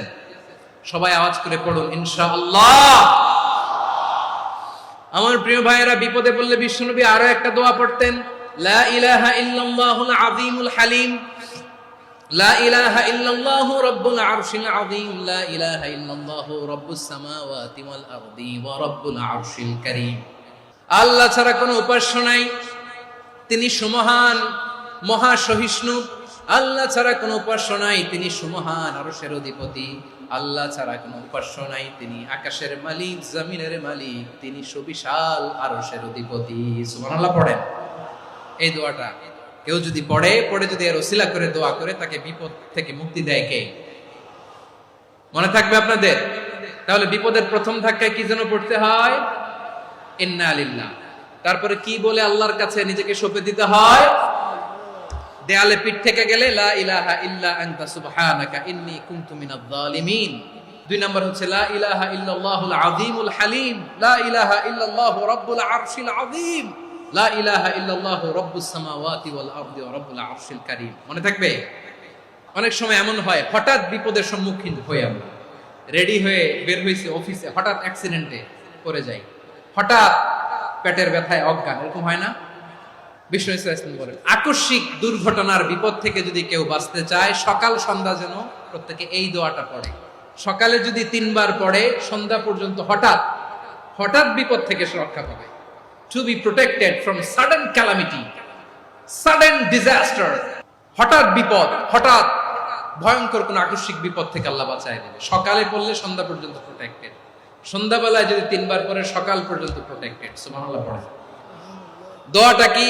দোয়াটা হচ্ছে বিসমিল্লাহিল্লাযী লা ইয়াদুররু মা'a ইসমিহি শাইউন ফিল আরদি ওয়ালা ফিস সামাই ওয়া হুয়াস সামিউল আলীম। ছোট না? অনেক ছোট, মুখস্থ করবেন। বিসমিল্লাহিল্লাযী লা ইয়াদুররু মা'a ইসমিহি শাইউন ফিল আরদি ওয়ালা ফিস সামা। ওই আল্লাহর নাম নিচ্ছি, যে আল্লাহর নামের বরকতে আকাশ জমিনের কোনো কিছু কারো কোনো ক্ষতি সাধন করতে পারে না। তিনি সর্বশ্রোতা, সর্বজ্ঞ। সুবহানাল্লাহ পড়েন। পড়বেন এই দোয়াটা, বিসমিল্লাহিল্লাযী লা ইয়াদুররু মা'a ইসমিহি শাইউন ফিল আরদি ওয়ালা ফিস সামাই ওয়া হুয়াস সামিউল আলীম। ফজরের পরে 3 বার, মাগরিবের পরে 3 বার যদি কেউ পড়ে, প্রোটেক্টেড, যে কোনো হঠাৎ বিপদ থেকে প্রোটেক্টেড। প্রোটেক্ট করেন কে? ওই আল্লাহর নাম নিচ্ছি, যে আল্লাহর নামের ওসিলায় আকাশ জমিনের কোনো কিছু কোনো ক্ষতি করতে পারে না। সুবহানাল্লাহ পড়েন। আচ্ছা, এবার আমাদের জীবনে দুশ্চিন্তা আছে না নাই বলেন? Tension, hyper tension, anxiety, depression, সবার জীবনে টেনশন আছে না নাই? এই দুশ্চিন্তা, পেরেশানি, মারাত্মক পেরেশানি থেকে মুক্তি পাওয়ার জন্য বিষ্ণু ইসলাম 2টো দোয়া পড়তেন। কয়টা? অনেকগুলো পড়তেন। স্পেশাল 2টো দোয়া আজকে আপনাদের শিখায়া যাব, শুনবেন। পেরেশানিতে পড়লে টেনশনে পড়লে এই দোয়াটা। প্রিয় ভাইরা, বিষ্ণু ইসলাম যখন খুব বিপদে পড়তেন, দুশ্চিন্তা ওনাকে ঘিরে ধরতো, উনি পড়তেন ইয়া হাইয়ু ইয়া কাইয়ুম বিরহমাতিকা আস্তাগীথ। ইয়া হাইয়ু ইয়া কাইয়ুম, হে শাশ্বত অবিনশ্বর, হে চিরঞ্জীব, বিরহমাতিকা আস্তাগীথ, তোমার রহমতের উসিলায় তোমার কাছে ফরিয়াদ করি। এটা পড়তেন। আবার আরেক বর্ণনায় এসেছে ইয়া হাইয়ু ইয়া কাইয়ুম বিরহমাতিকা আস্তাগীথ আসলিহ লি শা'নি কুল্লাহু ওয়ালা তাকিলনি ইলা নাফসি তারফাতা আইন। আসলিহ লি শা'নি কুল্লাহ, আল্লাহ আমার সবকিছু আপনি সেটেল করে দেন, আমাদের সব ঝামেলা সেটেল করে দিতে পারে কে? তাহলে পড়বেন ইয়া হাইয়ু, এ চিরঞ্জীব। হাইয়ু মানে চিরঞ্জীব, যিনি চিরকাল বেঁচে থাকবেন, মরবেন না। আল্লাহ মরবেন? তার কোনো লয় আছে? ক্ষয় আছে? সূরা রহমানে আল্লাহ বললেন কুল্লু মান আলাইহা ফানি ওয়া ইয়াবকা ওয়াজহু রাব্বিকা যুল জালালি ওয়াল ইকরাম ফাবিআইয়ি আলাই রাব্বিকুমা তুকাযযিবান। জমিনে যা আছে সব ফান, ভ্যানিশ হয়ে যাবে, নিশ্চিহ্ন হয়ে যাবে, শেষ হয়ে যাবে, সব বিলুপ্ত হয়ে যাবে, একজন ছাড়া। জোরে বলেন তিনি কে? এই দোয়াটা কেন পছন্দ আল্লাহর কাছে? কারণ এখানে আল্লাহর দুইটা সুন্দর নাম আছে, গুণবাচক নাম, আল হাই, আল কাইয়ুম, এই দুটো নাম আছে এখানে। আবার এই দুইটা আয়াতুল কুরসির অংশ। আয়াতুল কুরসির শুরু তো এটা আসরা নাই? হ্যাঁ, আসরা নাই। 3 নম্বর কারণ, এটা ইসমে আজম। কোন দোয়াটা ইসমে আজম? যে দোয়া ওসিলায় দোয়া করলে আল্লাহ দোয়া ফেরায় না। অনেকগুলো মত আছে, সবচেয়ে ভ্যালিড মত হচ্ছে এটা, ইয়া হাইয়ু ইয়া কাইয়ুম, এর ওসিলা দিয়ে দোয়া করলে দোয়া কবুল করে কে?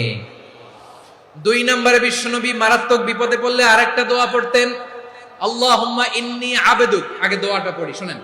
আল্লাহুম্মা ইন্নী আবদুক ওয়া ইবনু আবদিক ওয়া ইবনু আমাতিক নাসিয়াতি বিয়াদিক মাদিন ফিয়া হুকমুক আদলুন ফিয়া কাদাউক আসআলুকা বিকুল্লি ইসমিন হুয়া লাক সাম্মাইতা বিহি নাফসাক আও আনসালতাহু ফি কিতাবিক আও আল্লামতাহু আহাদাম মিন খালকিক أو استأثرت به في علم الغيب عندك أن تجعل القرآن ربيع قلبي ونور صدري وجلاء حزني وذهاب همي। سبحان الله পড়েন।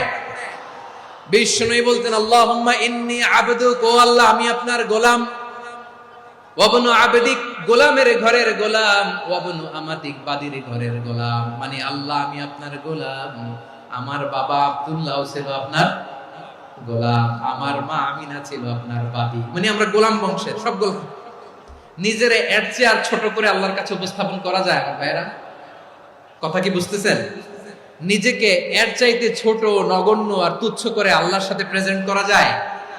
বিশ্বনবী বললেন ও আল্লাহ আমি আপনার গোলাম, গোলামের ঘরের গোলাম, দাসীর ঘরের গোলাম, নাসিয়াতি বিয়াদিক, আমার মাথার চুলের ছুটি আপনার হাতের মুঠোয়। আপনি ডানে টান দিলে আমি ডানে যেতে বাধ্য, আপনি বাঁয়ে টান দিলে বাঁয়ে যেতে বাধ্য। বিশ্বনবী বললেন আল্লাহ আমার মাথার চুলের ঝুঁটি আপনার হাতের মুঠোয়। আচ্ছা, এইভাবে কাকে ধরা হয়? যে খুব ছোট, ঠিক কিনা? নিজেকে কত ছোট করলেন বিশ্বনবী। ও আল্লাহ আমার মাথার চুলের ঝুঁটি আপনার হাতের মুঠোয়, আপনি ডানে টানলে আমি ডানে যাব, বাঁয়ে টানলে বাঁয়ে যাব। আল্লাহ আসআলুকা বিকুল্লি ইসমিন হুয়া লাক নাসিয়াতি বিয়াদিক মাদিন ফিয়া হুকমুক, আপনার নির্দেশ আমার উপর কার্যকর হবেই হবে। আদলুন ফিয়া কাদাউক, আপনার ফয়সালা, যেই ফয়সালাই আপনি আমার জন্য করেন এটাই ইনসাফ। সুবহানাল্লাহ বলেন। আমরা আল্লাহর ফয়সালায় সন্তুষ্ট হতে চাই না। কত কমপ্লেইন, আল্লাহ তুমি এটা দিলা না, ওইটা পাইলাম না, ওইটা হইল না রে, এরকম অভিযোগ, কমপ্লেইন আমাদের আছে না নাই? আর বিশ্বনবী বলতেন আদলুন ফিয়া কাদাউক, আল্লাহ আমার জন্য তোমার যেটা ফয়সালা এটাই সবচেয়ে শ্রেষ্ঠ ইনসাফ, এর চেয়ে ইনসাফ আর হতে পারে? এভাবে কায়মান বাক্যে আল্লাহর কাছে বিশ্বনবী দোয়া করতেন।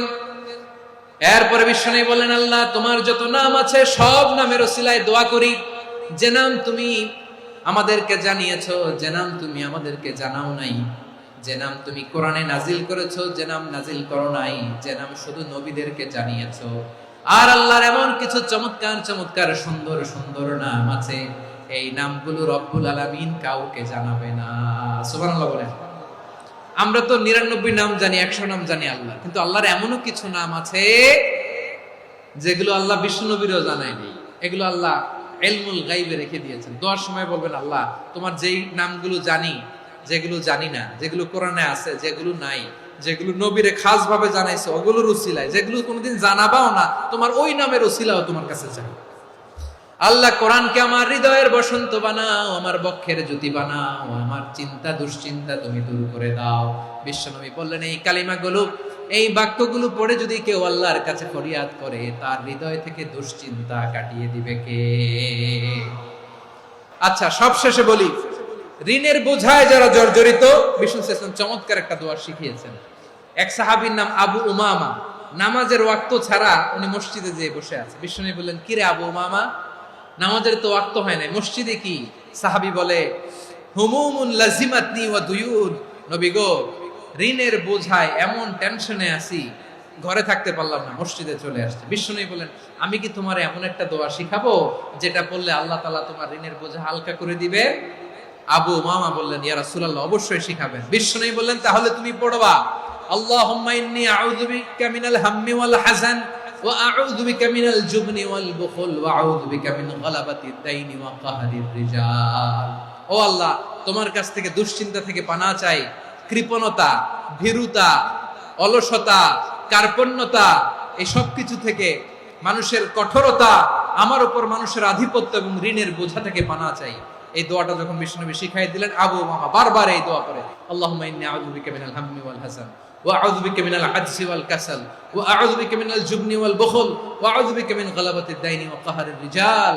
আবু উমামা বলে, এই দোয়া আমি পড়তে লাগলাম। কিছুদিন পরে দেখা গেল বিষ্ণুনবীর শেখানো এই দোয়ার বদৌলতে আল্লাহ তাআলা আমার সব ঋণ পরিশোধের ব্যবস্থা করে দিয়েছেন।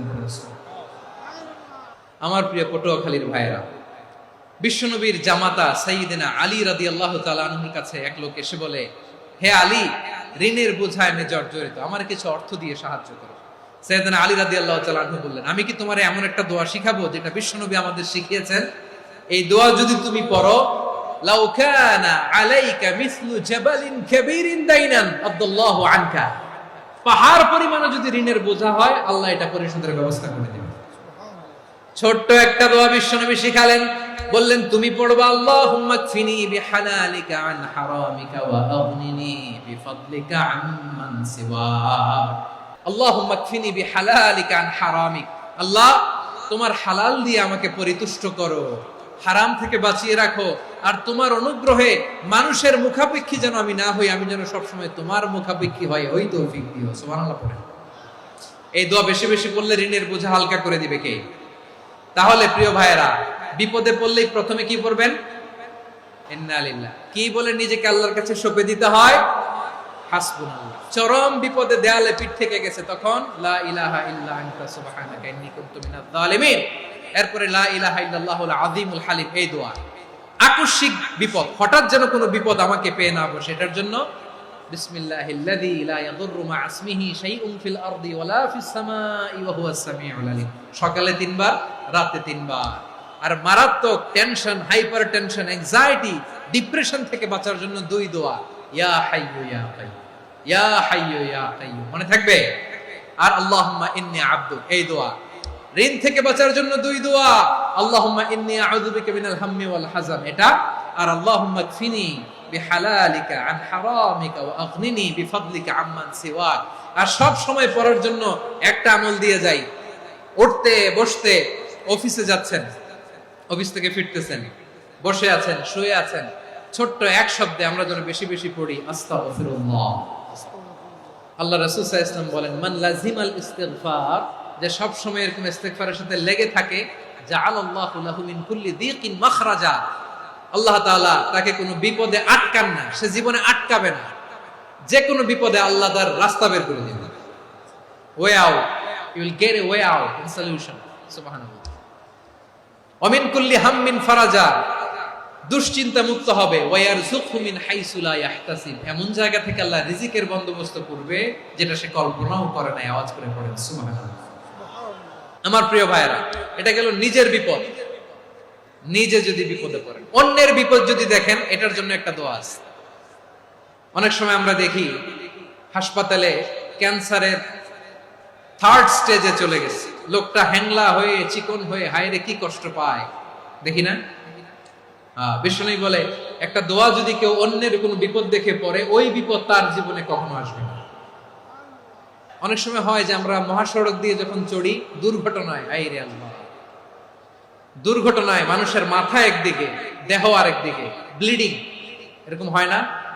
আল্লাহ তুমি হেফাজত করো। বিশ্বনবী বলেন এই দুর্ঘটনা দেখে কেউ যদি এই দোয়াটা পড়ে, তার জীবনে সে কোনোদিন এরকম অ্যাক্সিডেন্টের সম্মুখীন হবে না।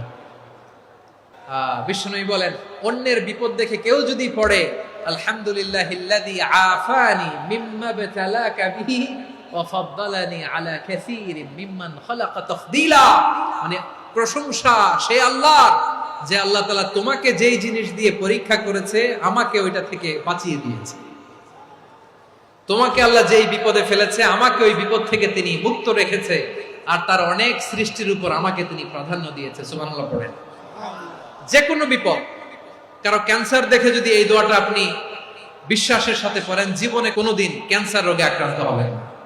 দুর্ঘটনা দেখে যদি পড়েন, ওই দুর্ঘটনা আপনাকে স্পর্শ করবে না। যে কোনো কারো বিপদ দেখে যদি কোনো বিশ্বাসী বান্দা এই দোয়া পড়ে, বিশ্বনবী বলেন লাম ইউসিবহু যালিকাল বালা, ওই বিপদ তাকে আর ধরবে না। উফিয়া মিনহু মিন যালিকাল বালা কাইনাম মা কান, সে যতদিন হায়াত পাবে কোনোদিন ওই বিপদ তাকে স্পর্শ করবে না। আমার প্রিয় ভাইরা, তাহলে পুরো আলোচনার সেন্ট্রাল থিম হচ্ছে আমাদের জীবনে বিপদ আসবে, কষ্ট আসবে, দুঃখ আসবে, কিন্তু বিপদে আপদে আমরা হাল ছেড়ে দিব না, হতাশ হব না। মুমিন হতাশ হয় না, নিরাশ হয় না, হাল ছেড়ে দেয় না। মুমিন ভরসা রাখে একজনের উপর। আওয়াজ করে বলুন, যিনি কে? বিপদে পড়লে আমাদেরকে উদ্ধার করে কে? আবার আমাদেরকে যদি কোনো নেয়ামত আল্লাহ দিতে চান, ওইটা কেড়ে নেওয়ার ক্ষমতা কারো আছে? তাহলে আমরা কানেক্টিভিটি বাড়াবো কার সাথে? আমাদের প্রার্থনার ফরিয়াদের হাত তুলবো কার কাছে? রাজি আছেন? পটুয়াখালীর ভাইয়েরা, মনে থাকবে কথাগুলো? আল্লাহ তাআলা আমাদের সবাইকে কথাগুলো বোঝার ও আমল করার তৌফিক দান করুন।